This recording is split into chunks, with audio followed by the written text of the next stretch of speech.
Vindis peria sopeli tandatan uprobindeba Aris ჩვენი სიცოცხლე ჩიტივით გაგვიფრინდება Aris ჩვენი სიცოცხლე ჩიტივით გაგვიფრინდება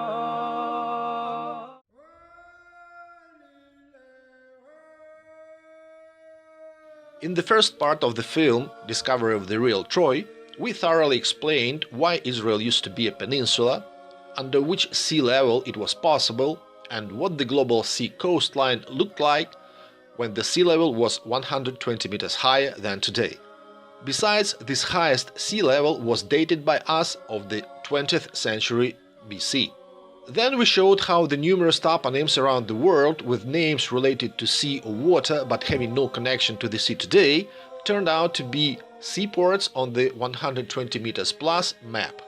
We established the true itinerary of the Argonauts through the mysterious Cronian Sea.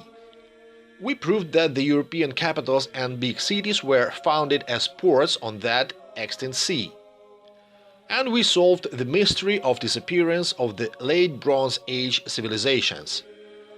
Phoenicians, Minoans, Mycenaeans and Olmecs, the lands of all of them went underwater.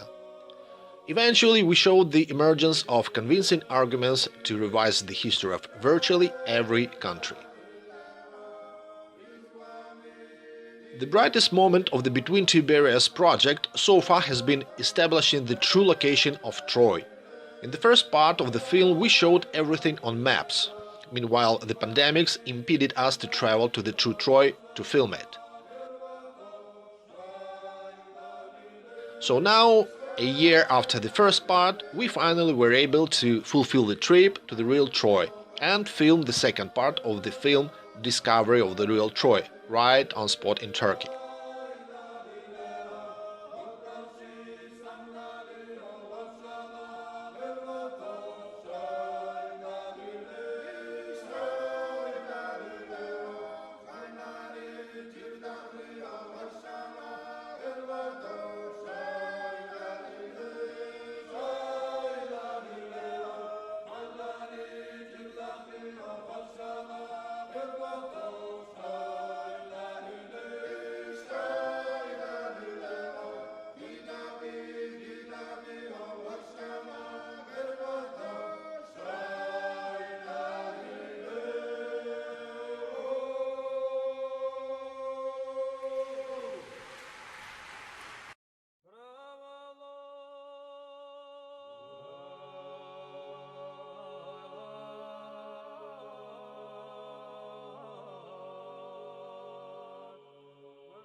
Our trip started in the fake Troy of Schliemann, which, as you should remember, 3,200 years ago, exactly in the century of the Trojan War, lay on the sea bottom. Everybody who visited the Schliemann's Troy expressed doubts that this could be the biggest city of antiquity. All the ruins are within the area of 200 to 200 meters. The size of the amphitheater says that this was quite an insignificant settlement. Just compare it with, for example, the amphitheater of Bergama. None of the Homer's landmarks correspond to the Schliemann's Troy. Besides, there is no space here to keep two huge fleets for 10 years. Thus, the Schliemann's Troy is not Troy, despite the tourist complex that yields millions of dollars every year. When I came here for the first time to Troy and climbed the horse, the first thing I tried to do was trying to see on the horizon the sacred Ida mountain. It is a well-known landmark #1 that helps to localize the true Troy. And of course I wasn't able to see it because we all know the Ida mountain is very far from here, about 40 miles. And since it's the main landmark, it's alone is enough to understand that the real Troy never was here. Meanwhile, the real Troy lies 60 kilometers away from the pseudo-Troy of Schliemann in the suburbs of Bayramich town.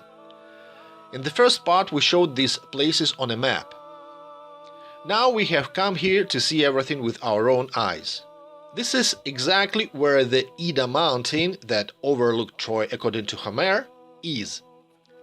This is the place where the Scamander and Simoent rivers join together, forming the main Iliad's reference points to localize Troy. Also, this is where a huge 20-kilometer long sea bay used to be, with a big number of various pockets that could comfortably harbor both fleets. Finally, this is where the sea bay came closely to the city of Troy. Later the water went, and Troy found itself very far from the sea. Meanwhile, Schliemann sacrificed all the landmarks for the sake of Troy's closeness to the sea. So, last year you had an opportunity to watch the first part of our film, Discovery of the Real Troy, which we have produced within the project called Between Two Barriers. From this film you learned that the sea level was 120 meters higher 3,200 years ago, approximately in the century of the Trojan War, than it is today. And we gave a lot of proofs to that fact, and which raised no questions from your side. And we suggested, in that same film, we suggested that taking into consideration this information about the new level of the sea in those times, the true location of Troy could and should be searched, looked for in a different place. We suggested that it is here in this quite distant neighborhood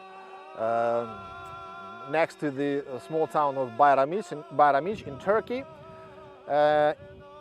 Right here behind my back you can see a hill which bears the name of Kurshun Tepe, and which is located next to the small village, quite ancient village, Kurshunlu.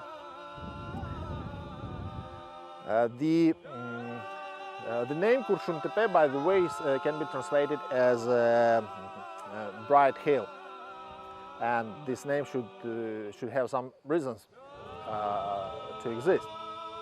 So, only in this place the main landmarks which have been associated and connected with Troy throughout the centuries work, unlike in the Troy of Schliemann, which we consider totally fake assumption.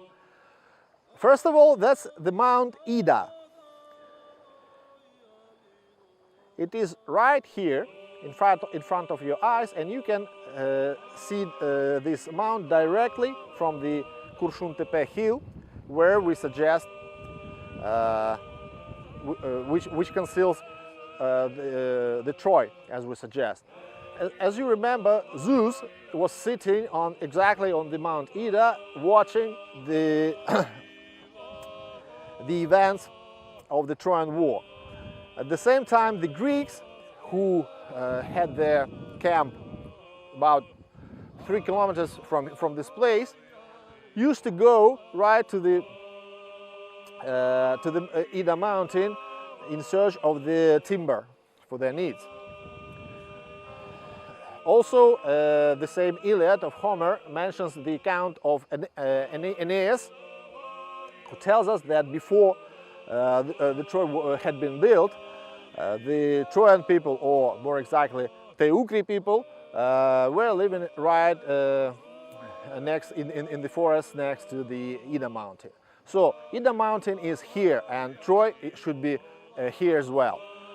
This is something that no one can argue. The second fundamental landmark is the conjunction of two very important rivers. One of them is called today Küçük Menderes, it's here, And it used to be much smaller 3,000 years ago. Today it's a water reservoir, and that's a very good thing because now you clearly see the way it looked 3,200 years ago. The width was exactly the same. Meanwhile, the second river, Kursakli, flows into Küçük about here, in this same place, about 2 or 3 kilometers away from here. And you should remember from Iliad that the conjunction, confluence of those two rivers, ancient Scamander and ancient Simuent, was exactly the place where the main Trojan battles took place, or more exactly, had been taking place for 10 years. And so far nobody looked for anything connected to those events in this place.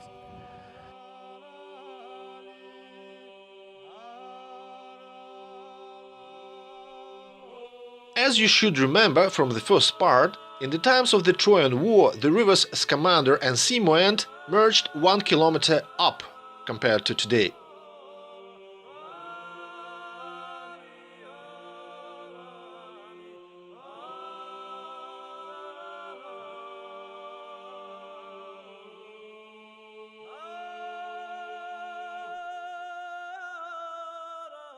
Interestingly, today the traces of the ancient bank of the Scamander still can be seen. The bank was high and steep, and that's exactly the place where Achilles massacred the Trojans, as Iliad tells us.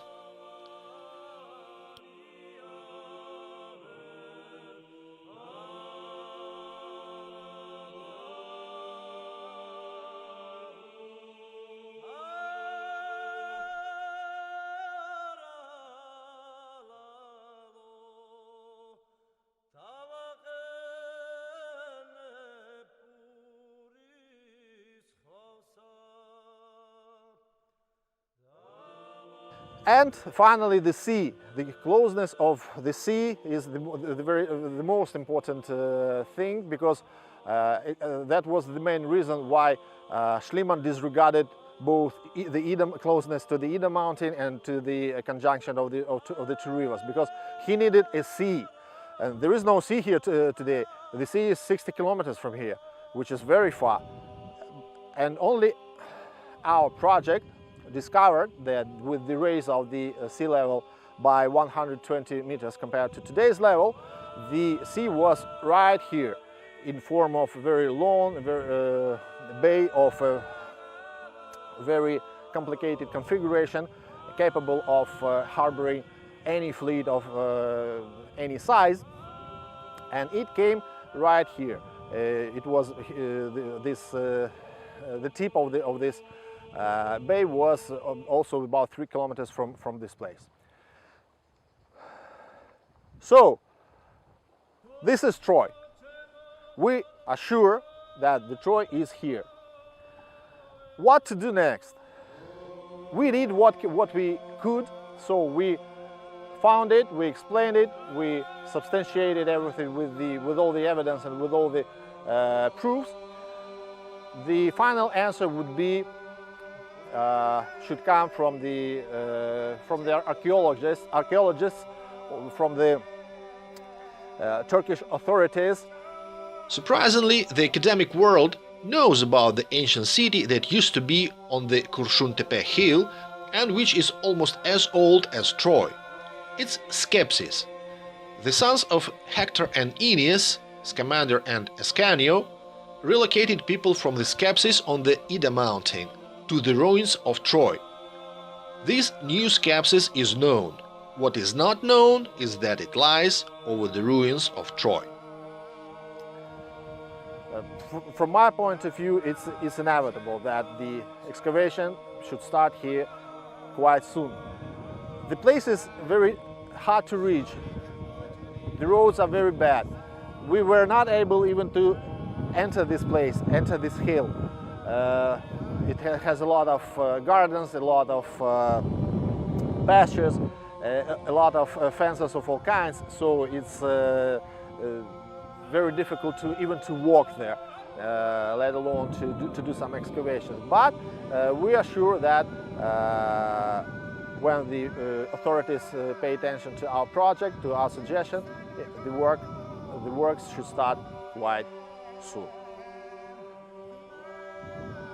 So from now on, the Schliemann-Streu must be considered a fake one, despite being included in the academic programs of all the universities, despite the scientific researches carried out there, and despite the big tourist complex in the fake Troy that earns quite a lot of money.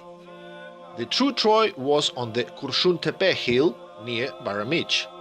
The town of Skepsis was built later over the ruins of Troy. Now let's do the excavations.